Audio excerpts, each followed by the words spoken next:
A ocorrência de acidentes do trabalho, infortúnios, sempre indesejável, gera direitos e deveres às partes. E é sobre isso que nós vamos tratar no vídeo de hoje. Olá, tudo bem? Hoje gostaríamos de falar sobre as ações acidentárias. Quando se fala em ação acidentária, existem duas possibilidades muito claras aí ao segurado ou ao empregado de propositura de ações, para defesa dos seus próprios direitos. O empregado tem uma pretensão contra o seu empregador pela lesão ocorrida e outra pretensão em face do INSS, que é a seguradora, que nesse caso terá o dever de analisar se é o caso de implantação de um benefício previdenciário de auxílio acidente ou aposentadoria por invalidez acidentária. Nesse momento eu gostaria de avaliar a questão em face do empregador. Então vamos lá. Como se sabe, o acidente do trabalho é todo e qualquer evento havido em função do exercício das atividades laborativas e que causem aí ao empregado algum infortúnio, alguma lesão, alguma circunstância que afete a sua possibilidade do exercício, de continuar trabalhando. Ou seja, há aí uma incapacidade parcial e permanente para o exercício de suas atividades.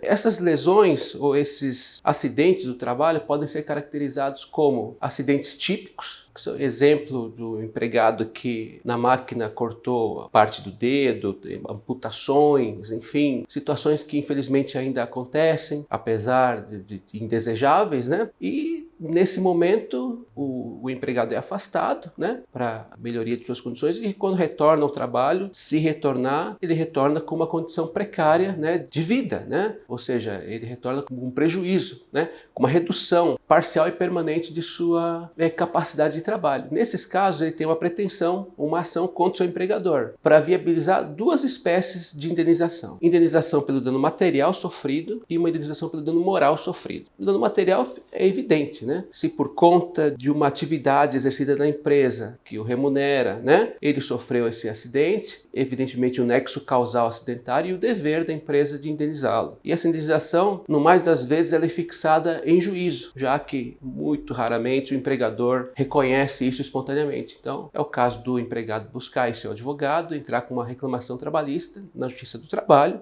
e postular a devida indenização. Nessa ocasião será agendada uma perícia médica, e que o perito constatará a existência dos pressupostos, a existência da redução da incapacidade, e fixará um grau de incapacidade. E dependendo desse grau de incapacidade, ele vai traçar parâmetros para o juiz fixar o valor do dano indenizável, que pode resultar numa pensão mensal vitalícia ao obreiro, calculado segundo a sua remuneração mensal, levando em consideração o grau de perda. Essa é a indenização por dano material, que pode ser paga inclusive em parcela única, a depender da decisão judicial. Já o dano moral é aquele consistente no dissabor, mas não no dissabor comum, de todo o tormento, de todo o prejuízo sofrido pelo obreiro em decorrência do acidente, levando-se em consideração todo o percalço sofrido pelo obreiro em decorrência dos fatos que trouxeram a ele certamente um sofrimento psíquico muito grande, um prejuízo psicológico muito grande em virtude do fato.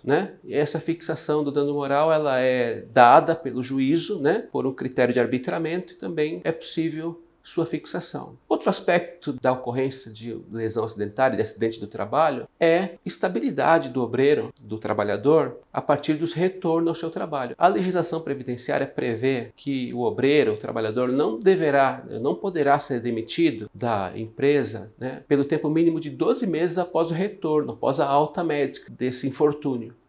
E esse período é um período mínimo. Há convenções e acordos coletivos de trabalho que prevêem períodos até superiores a esse um ano, mas pelo menos um ano o empregado ele é estável, certo? Então, ocorrendo o que é indesejável, ocorrendo algum acidente, procure fazer valer os seus direitos. Em seguida, a gente vai tratar sobre o enfoque do INSS. O INSS também, o obreiro tem uma pretensão contra o INSS, nós já vamos abordar, tá bem? Por enquanto, ficamos por aqui. Muito obrigado pela sua atenção.